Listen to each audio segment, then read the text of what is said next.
Hi, everyone. I just wanted to give you a little bit of an update because I've kind of been MIA for the past few months. There have been a lot of things that have been changing, some of them good. I was really having a hard time juggling school and everything else. But more importantly, I am currently 18 weeks pregnant, and the first couple of months were a little stressful because of some scary things that came up in some screenings, but everything looks okay. So I think I'm ready to jump back into focusing on the podcast because I'm in a better state of mind. I'm really excited about some of the guests that we're going to have coming up, as well as some of the topics that I'm going to be talking about as well. So please be sure to subscribe wherever you listen to podcasts. We also have a Patreon if you're interested in donating. We're going to be putting out some special member content as well. And also, if you're interested in being a guest or know someone who would be a good guest, please reach out to me on Instagram. I'm always looking for interesting people to talk to. Enjoy this episode.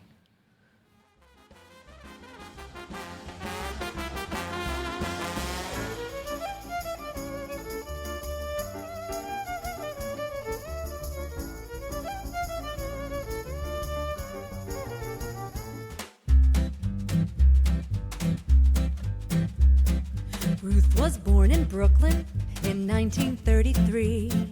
No one could have thought that she'd grow up to be the fiery, clever justice, donning the jabot, fighting for equality, dissenting, saying no.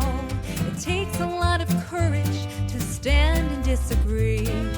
Come and meet my idol, my favorite supreme. I wanna be like RBG, fighting for our rights and shining truth. I wanna be just like RBG, glorious, notorious Ruth, ruffling some feathers. Hi, this is She Brew in the City. I'm Nicole Kelly, and today I am sitting down and talking with Grammy Award-winning songwriter and singer Joanie Leeds. How are you today, Joanie? I am well, thank you. How are you? I'm doing pretty good. We have a beautiful day here in New York. It's in the 60s, enjoying the nice weather. So first thing I want to ask you is, what was your first exposure to music and what first got you involved with being a musician and singing and songwriting? So the legend says that at my second birthday party, I grabbed the microphone from the party performer and started belting out Tomorrow. I was a little precocious 2-year-old, but I think I loved music. My family always played music for me and sang with me, and my grandparents too. So I was always around music. And so I think I started singing around then. And then just throughout childhood, I started taking voice lessons, and I was in the choir. And so it was a very big part of my upbringing as a kid. When did you first learn to play the guitar? That I started learning in high school. I took a couple of lessons with the teacher who came to the house, and I learned the basics, but I was very frustrated because I don't read music. I actually took piano when I was about 2 years old as well. And I was taking piano lessons in the Suzuki method, which is essentially playing by ear. Okay. So I have a really great ear. But then when they tried to switch me over to read around 6 or 7, I was extremely frustrated by that experience. And I actually quit piano, which I really do regret. I hear that a lot from people. My husband started playing piano very late, and he's like, I wish I'd started earlier, and I wish I'd never quit. Yeah, it's like you don't know what skills you need as a kid. You just feel the frustration in the moment, I think. And I felt that also in high school when I was trying to learn theory and guitar. And I ended up just kind of teaching myself how to play. And the reason I did was because I wanted to become a song leader for my Temple's youth group and SEFTI, which now is Nifty Southeast. I don't know. I don't even know what they call it now, but whatever the youth group was, there were song leaders and I wanted to become one. So that's why I learned guitar. So you said you don't read music? Is that correct? I don't read music. I have a very good ear and I play a bunch of different instruments, but no, I don't read. That's very impressive. Deep secrets. You know, Barbara Cook never read music. So I think she was dyslexic, or there was I'm making that up. There's something there. I think I'm making that up, but I mean, There's a lot of A singers. lot of people, don't Paul read music. McCartney, there's a ton. I didn't know Paul McCartney couldn't read music. What other instruments do you play? I play a ukulele. I don't even want to say that I'm a banjo player because I'm definitely not. I just have one, and sometimes I'd pick it up and play around. And the same with the mandolin. Like, I would never feel comfortable playing it in front of people, but like, a couple chords here and there. Piano, ukulele, and guitar are my main instruments. That's much more than I play. I feel like my great aunt tried to teach me and my sister play piano, and like the same thing, I got really frustrated and I was like, forget this. And I wasn't really interested in music at the time. So it's one of those things that I wish that I had stuck with, but like you said, it's super common. You don't know what skills you're going to need. So what inspired you to start songwriting? Was it when you were a song leader? Was it a little bit later? Well, it's funny because my first answer would say that I started writing in college, but I think really when I would go to sleepaway camp and summer camp, there was color war, right? Or Maccabea or whatever you would call it. And there was always these contests where you would need to make song parodies. And so that was my most favorite thing to do was, I was always on the songwriting parody team. We'd need to make really funny lyrics and include the counselors' names and change the words to the real song. So that was kind of what I did all through growing up. And then it wasn't until I was in college. I was a musical theater major at Syracuse University. And so I was really taking theater classes and dance classes, acting classes. But oftentimes you would find me in a practice room with just a piano, or I'll be in my room with a guitar writing music. And I actually wrote enough songs during my college career to create my first album, which if I listen to it, I can't even listen to it for 2 seconds without just cringing. It's like the worst music. Like I realize like everybody needs to start somewhere. I just wish that it wasn't public. I listen to it and it is so embarrassing. And it's just like the songwriting and also just how the recording turned out. But I was just learning and I was just kind of figuring it out. And it was all my friends that played instruments in college and we're all just doing our best. And I've come a long way from there, but yeah, it's still the title of the album. Please don't listen to it, but it is my job application knows more about me than you do. Like clearly I also need to work on like how to make a title, not 25 years long. So that was my first songwriting experience, full album, finished my senior year of college. Did you try to pursue a career in musical theater? That's my background, so I know a little bit about that. Did you move to the city and try to pursue musical theater, or did you jump right into kind of singer-songwriter land?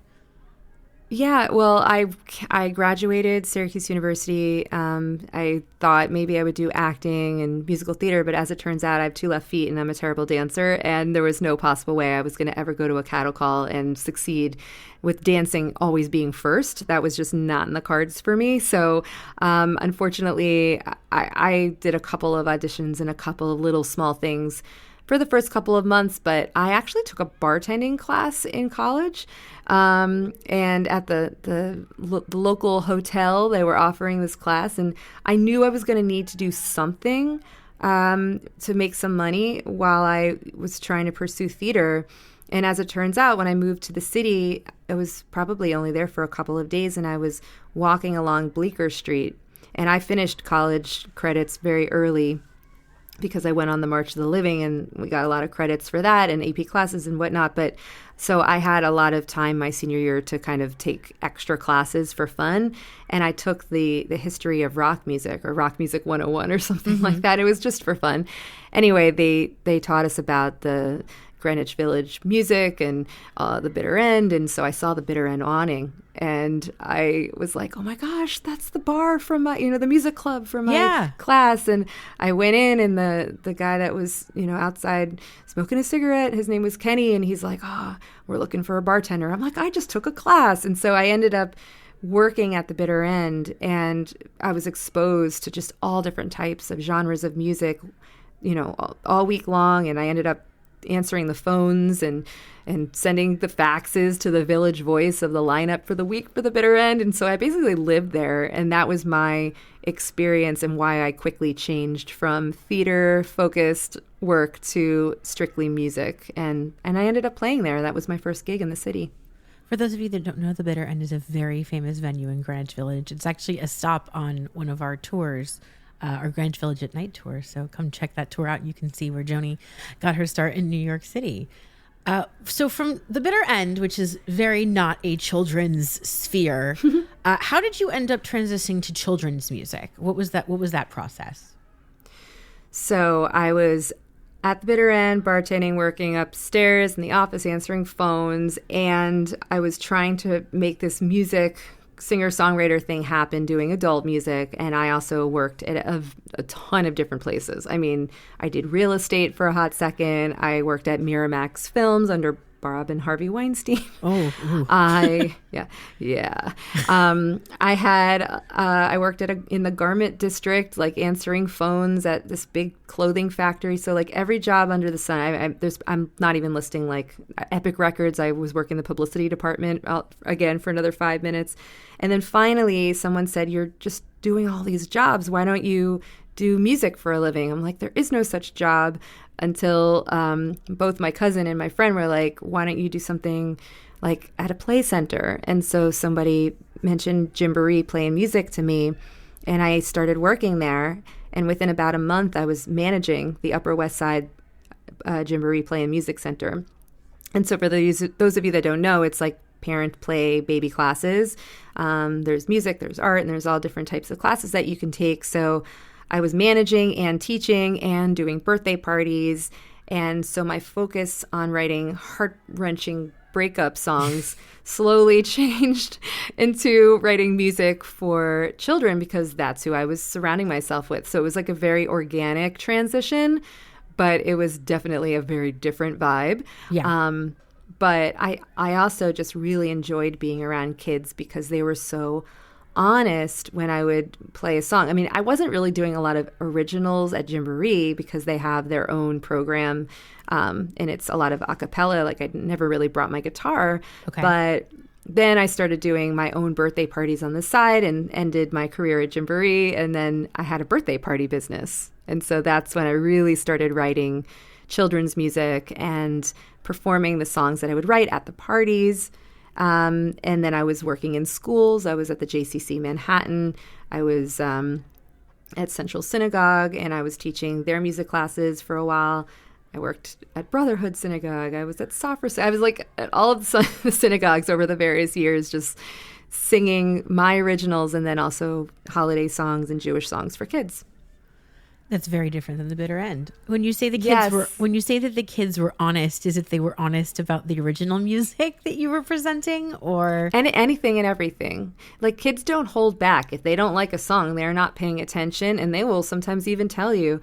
And the same thing goes if they do like a song. Like, you could just see, like, they don't have that feeling that 7th or 8th graders do, where their arms are crossed and they're just kind of silently judging you. Kids, if they like a song, they're going to jump and they're going to dance, and you're going to see the joy. And I feel like that is really special when that happens.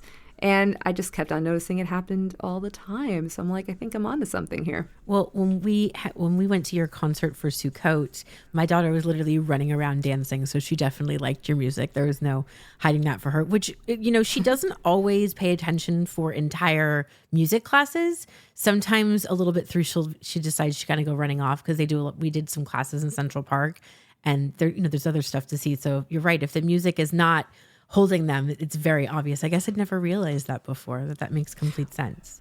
Well, with that said, I mean, if I was in Central Park, I don't know if I would be able to focus for 45-minute class either, because there's squirrels and there's dogs and, you know, there's a lot of distractions. So I just was feeling like this was something that I was meant to do. And to me, it felt really gratifying and also inspiring, for the kids to say, oh, I want a song about a dinosaur. And I just like, I know Laurie Berkner's song about a dinosaur. And I'm like, maybe I can write a song about a dinosaur. And so then I write Dino on the Upper West Side. So, like they would give me these assignments. And I actually had a mom once that was like, can you just write a song for my daughter? Because she cannot put her coat on. And I just want like some sort of like leaving the house, putting your winter stuff on. And I'm from Miami, Florida. So I'm like, cool, this is a fun assignment for me. Yeah. So I did. And then I wrote a song about getting dressed for the winter. And it was a hit.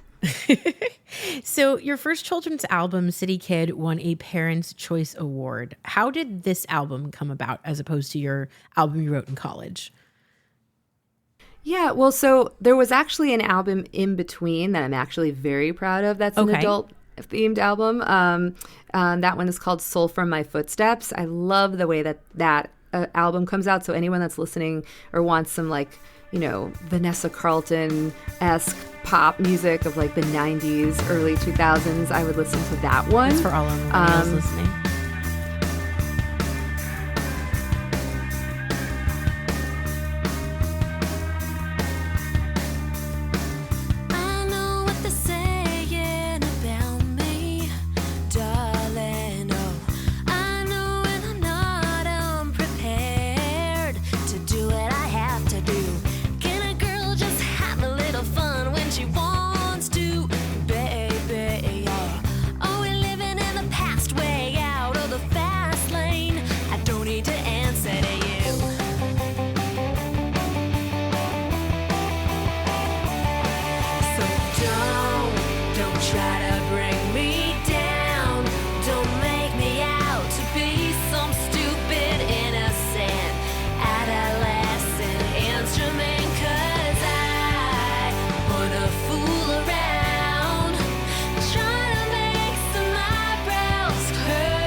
Right, exactly. And it's very like Michelle Branch. And then after that, when I started working in the schools and at Gymboree, then I started writing these songs. And a lot of those songs are on City Kid. There's a couple of cover songs too. I have an Otis Redding song called The Happy Song. There's Crosby, Stills, Nash and Young on there, Our House, and a couple of other favorites. But really, I drew all of the experiences that I was having in the city and the things that I was noticing kids would light up about, like ice cream and, that's all on there. Spaceships, rocket ships. I would say it has a little bit of a city theme, but it's not extremely thematic. I just led a workshop this weekend all about concept albums. So I was like, I don't think I can include that album as a concept album because not every song is about living in the city, but there's definitely like a little flavor of New York City in there. And I was new to the city, I was only there for a couple of years, 7 years when I wrote the album. So, yeah. It's funny that New Yorkers think that 7 years is not a long time in a city. Because, well, the unofficial rule is you have to live here for 10 years to qualify as an actual New Yorker. I thought it was 20. It's 20? Oh, I was so excited because this is my 10th year. I thought I was officially a New Yorker this year.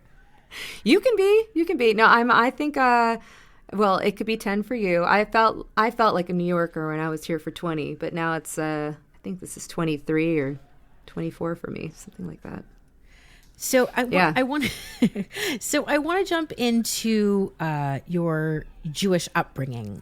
You said you grew up in Miami. Did your family go to synagogue? What denomination was that? Did you have a bat mitzvah?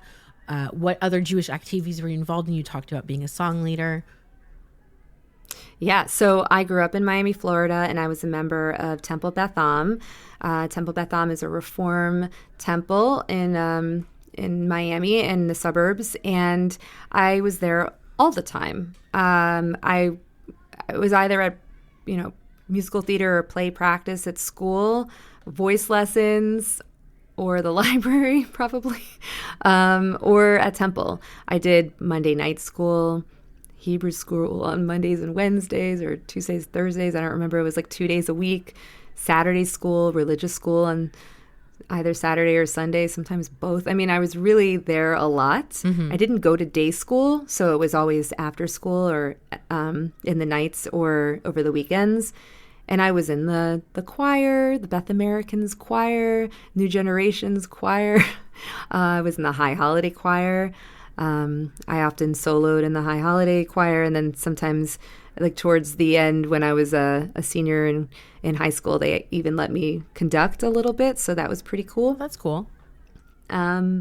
Yeah, so I did spend a lot of time, and then I was also in a youth group, so that was what I was talking about before, and those meetings I think were on Mondays, maybe before or after Monday night school, so yeah, I was there a lot, and I loved it. I mean, it was like where you would go after school, and like all of my friends were there too. And it's kind of sad because like we're not a member of a temple right now, and I feel like the city, maybe it's the same, but like I kind of jump around from temple to temple now with my performing, so I'm never in one place. Mm-hmm. So, but I really did enjoy going as a kid, and I feel like I learned so many Jewish values, and the importance of tikkun olam, and caring for others, and chesed, and all of the buzzwords, but they actually meant something to me, and I feel like they really did. They did instill those qualities in us. So, did you have a bat mitzvah? I did. Sorry, I forgot to answer that. I did have a bat mitzvah. I was 12. My Torah portions was a lechilach,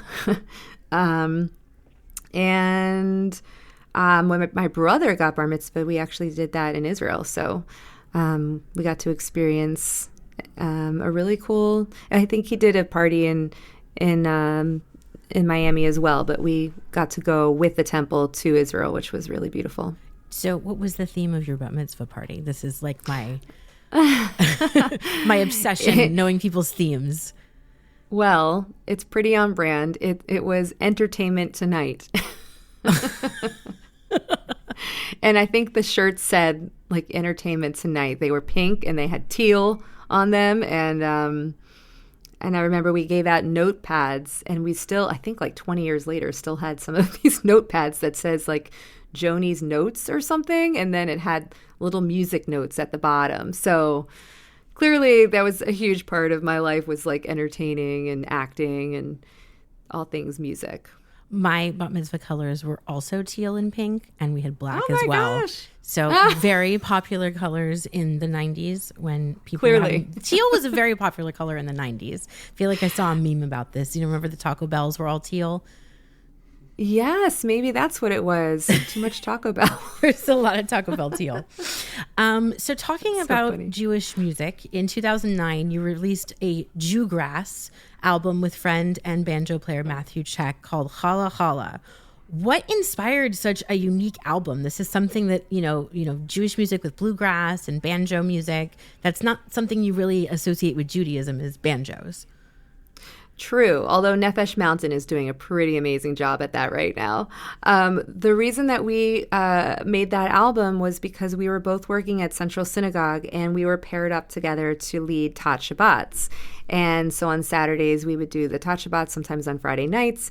And Matt is an incredible banjo player, so it's not something that I would have typically leaned toward as far as a genre goes. But he was very into bluegrass music, so we made the decision to make it a Jewgrass album. And yeah, that was in 2009. So on our lunch breaks, we would write the songs and songwrite together. And it was actually the first time that I've co-written with anybody before. And we felt we were really great songwriting partners, and we actually wrote another album together a couple years ago. We're not playing together anymore, but at the time, it was an album for adults. So and that was also in the Jewgrass genre. So yeah, I mean, that's kind of his influence because he's a banjo player. But yeah, that song or that album, Chala Chala, was all songs about, either Jewish holidays or challah. It's very Shabbat themed, and it has some liturgy on it as well. Like we wrote a Baruch Hu and a Shema, and our own Hine Matov, Mi Chamocha, and then there's a song called Chag Sameach, Chag Sameach, and it has like all of the different holidays in the song.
And again, I look back at certain albums because I'm a little bit of a perfectionist. And that one, Chala Chala, while I don't love the production of it, which was literally done on a $500 budget. That's a very small budget for anything creative. Just for frame of reference, usually independent albums cost between 15 and 20 grand to make. So $500 is a total joke, but we were so thankful and happy to have it. We had a friend that allowed us to record for free in their post-production studio. So we got the hookup, and then amazingly, Rabbi Angela Buckdahl, she contributed to the making of that album. And she's so the we were working head rabbi at Central Synagogue, correct? At Central Synagogue. Yeah. At the time, she was a cantor. Well, she was a rabbi as well, but she was the cantor there while we were there. Now she's the head rabbi, and she's extraordinary. I have not met her, but I've heard some amazing things, and she would be like a very fun guest to have on my show. She's on my list. You definitely should. She's the best and amazing. I just saw her last month, actually. But she was really wonderful in supporting the album. And then it was made, and we did a little CD release concert there. And, I think these songs, people still sing these songs. They're being covered in temples across the country. I know there's a synagogue in Chicago, Shalom, and they are always telling me that they're using our music, and Park Avenue Synagogue in New York uses the music. So I'm really grateful that we wrote those songs together and that they're so well received. And I love writing Jewish music. It's just kind of a part of who I am. And so that was a really special album. I wish that we could do it again with a bigger budget it sounds better. But, the songs, like when I play them live, they sound great. So that's what I do. I play those songs live all the time. How was it? What was the process different writing songs with a partner as opposed to doing it yourself? Yeah, I think when you're writing with a partner, there's a lot of give and take. Sometimes one person will have an idea and they say, oh, I think the music should do this, or I have this line that I really like. I mean, this is for collaborating with anybody, not just Matt, but I never really collaborated a lot. And then lately I've been doing it all the time. And it's so much fun because it's just like, for me, I love writing music because it's kind of like an assignment or a puzzle. And I think when you're writing with another person, we don't know what their style is, or I don't know what their style is when we sit down together. So I think the thing with Matt, it was always really easy. And the song just came together very quickly. And with some people, it's like, you might have 2 or 3 sessions before you finish the song. And that was one thing we were really good at. It was writing the music together. Another question I hadn't thought of. How long does it take you to write a song when you're doing it by yourself? And how long does it usually take you to write a song when you're working with a partner? I think it's different every time. I write music very, very quickly when I'm alone. I actually write most of my albums completely from start to finish in a week. A week? Mm-hmm. I can barely get anything done in a week. That's super impressive. Yeah, I wrote my latest album in a week. I think all of them I've written in about a week.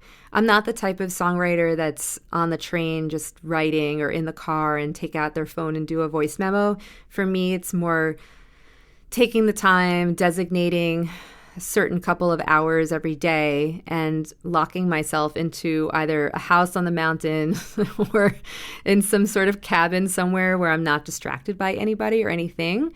And I know that time is really precious, so I get everything done in a very quick amount of time. When I'm working with other people, obviously it's all schedule related as far as when we're going to have the time.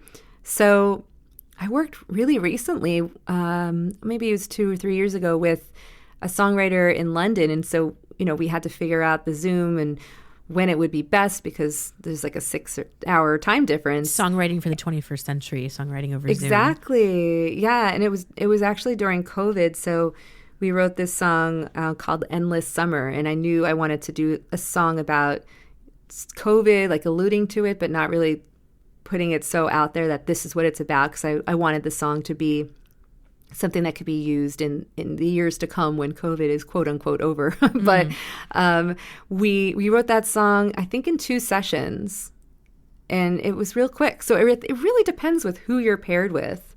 I did a song with my dear friend, Mr. Cookie Jar, who lives on the West Coast in California. And we would sing to each other in voice memos like, I think it should be like this. And then, he would write back. I say write, but and you can't see what I'm doing with my finger. This is not a visual medium. But, we would send each other these voice memos on our phones back and forth. And we actually restructured the song completely after the fact and put the bridge at the beginning and then took this and stuck that instrumental part at the end. So it's really interesting, different people's different styles. And I love collaborating now. I think at the beginning I was scared to do it, but now it's like a fun game. Thinking of another Jewish songwriter, Richard Rodgers, he would literally treat it like a real job. Like he'd get dressed in a suit and take the time to go down to the piano and sit there for 8 hours and write. And that's why he wrote songs so quickly, whereas Oscar Hammerstein, on the other end of that, would sometimes take weeks to write lyrics. So it's really interesting how different people have such a different approach, but you can still get a great product regardless if you do it really quick. I know Dolly Parton wrote I Will Always Love You in 10 minutes or something ridiculous like that. But I guess when you're inspired by something, it just, the creative juices just get flowing. So that makes complete sense. Absolutely. And I do titles first. Like I know what I want to write about. Mm-hmm. And then once I have the title, I just hold the guitar or the piano or whatever, and I start playing, and words, lyrics, and the music and the chords all come out at the same time. Wow. So it's a very different. I always ask songwriters, like, what do you do first? Or, how do you write? And some people are like lyrics first and then music, or music's first and then lyrics. And I've only met a handful of people that say it all comes out together at the same time, like the way that I write. So I always am fascinated to find out people's process. Another Jewish person who starts out with the title is author R.L. Stein. My husband and I went to a panel at Comic-Con a couple years ago, which I read all the Fear Street books. I skipped over the Goosebumps because I was very adult. I want to be very adult, so I was reading the young adult novels. He starts out with the title first, and that's where the book comes from. So, it's Again, really I'm interesting. in good company. Yeah, you're in good company with Jewish writers. So let's talk about your album, All the Ladies. This features original songs written by you, and you even duet with Lisa Loeb, who's also Jewish, on the title track. What inspired you to write this album, and how did you connect with Lisa Loeb? Okay, well, I'll start with how I was inspired to write the album. So I was at the Grammy Awards, actually, in New York. They're never in New York. They're always in LA. But this year they were in New York, and it was 2017, I think, or 2018, the very beginning of 2018. Anyway, it was right around the Me Too movement when that broke with my ex-boss, Harvey Weinstein. Yep. My ex-boss. And so I was also going through a divorce trial at the time. And anyway, at the Grammys, there was only one female during the televised ceremony that won an award, Alicia Cara, for Best New Artist. And it was like everybody else was a male. And it really bothered me, and it was really obvious, and people were talking about it. There was a hashtag like Grammy So Male or something. Yeah. And it was a problem. And then I think the person who was running the Grammys at the time made some sort of comments, and then there was a big backlash, and it was a lot of drama, a little behind the scenes drama. And I'm a Recording Academy member, a very proud board member now. And, I think at the time I was just going through a lot in my personal life and feeling very emotional. And then also that happened. So I took out my phone at the awards and I started writing notes. And I was like, I want to make an all-female album. It's going to have all women on it. And it's going to be, female instrumentalists. And I'm going to have female producer, because that never happens. Like, there's only 2% female producers in the world. I did not, for music, that's very, very low. That is a shocking number to me. Well, if you saw the statistics, which I, after writing all these notes to myself in the middle of the ceremony, you did the middle of the ceremony? Oh, yeah. No, like that idea happened while I was in the chair, like at Madison Square Garden. But I decided to make this album, but I didn't really start it until I read the Annenberg Inclusion Initiative, which comes out of California. It's like research scientists doing statistics about many different facets of the entertainment industry. And this one specifically was about music and women in music. And so the statistics that I read about only 2% of women are producers, and, the radio play. And this was astonishing facts. It was really depressing. And that's kind of what lit the fire to actually get started on writing the music. And so I would go to court and, have my lawyer with me, and then I would go to my producer's house, who was a female, Lucy Kalantari, incredible, amazing performer and jazz singer and multi-Grammy winner. I would go straight to her house, and then I would record, and then I would go home, and then I would go back to trial. It was just like a really crazy time for me, but I think that what I was going through really contributed to the writing of those songs. And all of the songs on the album are all about female empowerment, gender equality, breaking glass ceilings. And it's also 100% created by women. And it's not 100% for women. It's for people of all genders to enjoy, and to inspire people to realize that women need equal rights and people of all genders need equal rights. So that is and was what inspired me to write All the Ladies. And Lisa Loeb came into play because I knew of her, but we had never met. And obviously I knew of her because I grew up listening to her music because she's amazing. But we met each other through Lucy Kalantari, who asked her if she'd like to be on the album. I think she talked about what the topic was, and Lisa was totally on board. And she's incredible to work with. She recorded in California, and I recorded in New York at Lucy's studio. So we didn't record together, but that's the magic of studio work these days. You can do it remotely. So yeah, that was how Lisa got involved. Lift me up, don't bring me down. I'll lift you up, won't bring you down. All the ladies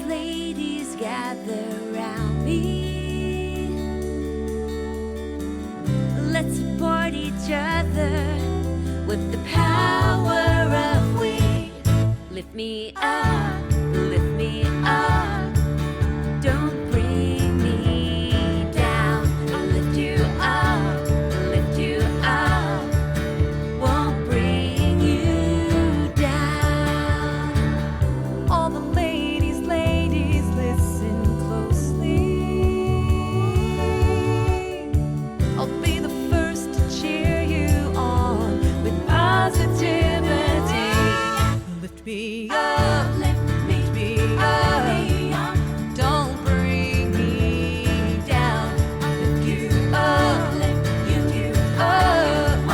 Won't bring you down.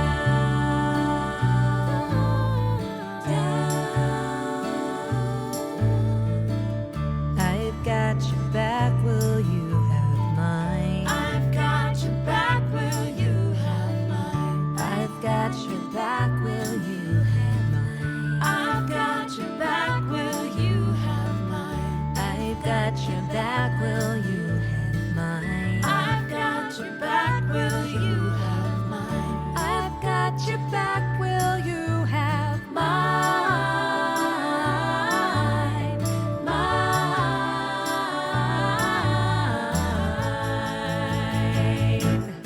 Lift me up, lift me up. Don't bring me down. I'll lift you up, won't bring you down. Lift me up, lift me up. Don't bring me down. I'll lift you up, won't bring you down.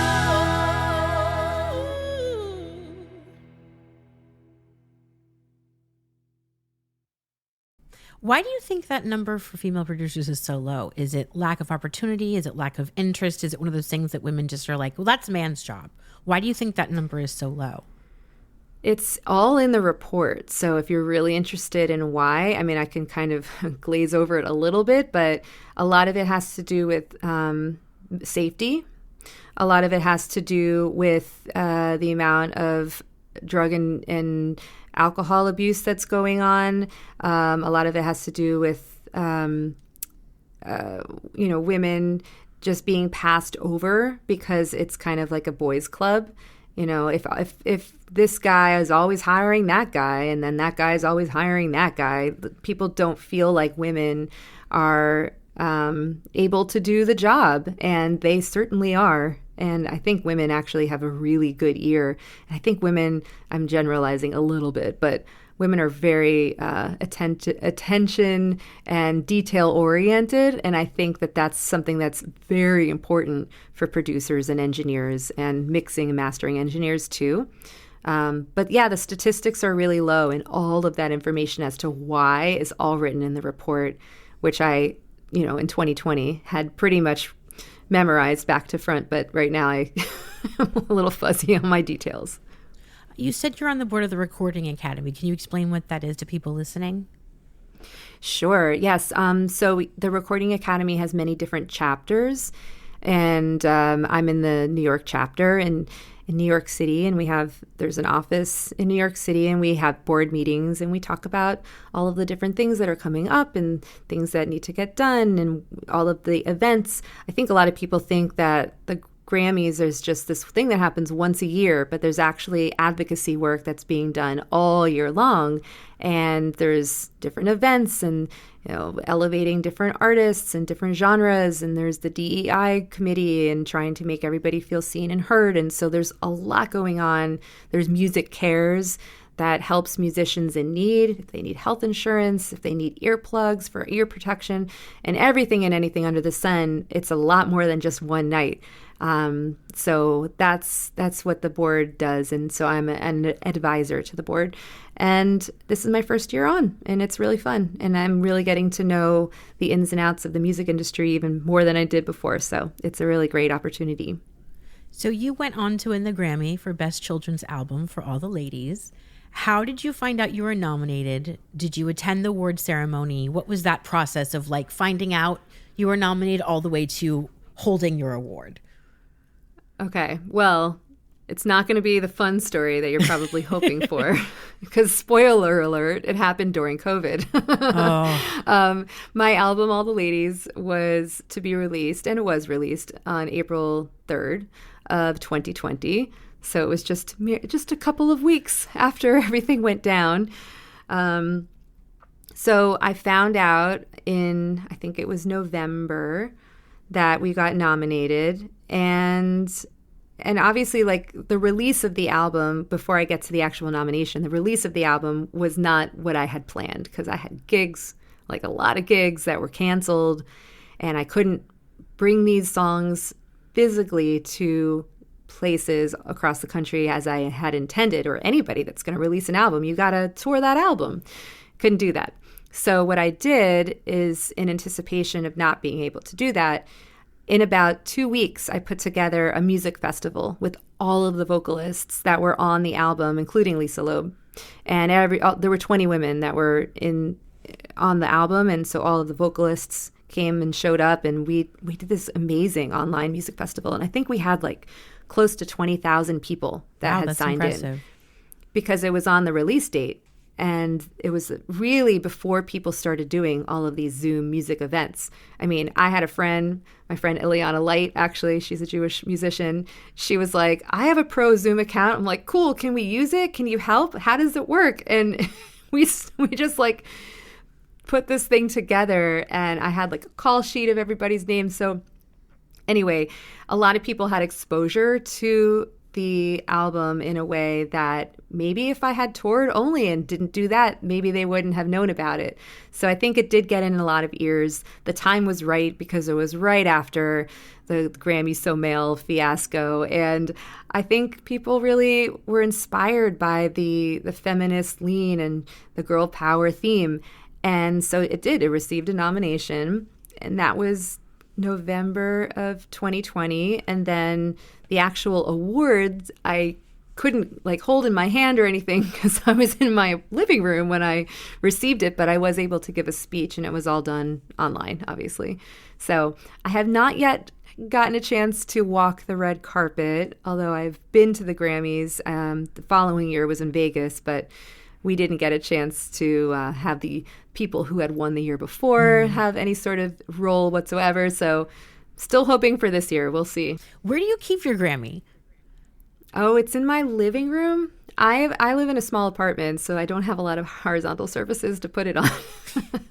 It's hanging out next to my TV, to be honest. I mean, that way you can just constantly look at it. I had a friend in high school whose grandfather won an Oscar for cinematography, and I didn't realize this. And I went to his house, and the grandfather's Oscar was just next to the TV. And I was like, is that? And he's like, yes, it is. His grandfather was John Ford's cinematographer. So he won an Oscar for She Wore a Yellow Ribbon. So next to the TV is a good place. It's, it's front and center. I've heard of people putting their awards in the bathroom, because that's where guests always visit as well. So making like a shelf in the bathroom for your awards is also maybe an for option. the next one. Yeah, when you have multiple awards, you get multiple places to put them. You recorded a song called Fauci Ouchie with your daughter, which is what I called my husband's shots when he got them, which he was like, why are you calling it that? I'm like, because it's fun to say. So you recorded this song with your daughter. What was that experience like? So we were given this book all about Dr. Fauci for Hanukkah from my sister-in-law. And it was all about Anthony Fauci's life. And I knew nothing about his life other than he was responsible for telling people to please get vaccinated. And it's a children's picture book. And so my daughter really gravitated towards it. And then I decided it would be really fun to write a song about not being scared to get your shots, because my daughter is terrified to get shots. I mean, to the point where she has anxiety, nervous breakdown, and vomits. Like, that's how bad it is. I used to be that bad. At one point, my mom, I remember she had to hold me down and just said, just do it. Yeah. It's so hard. I mean, I'm not talking about just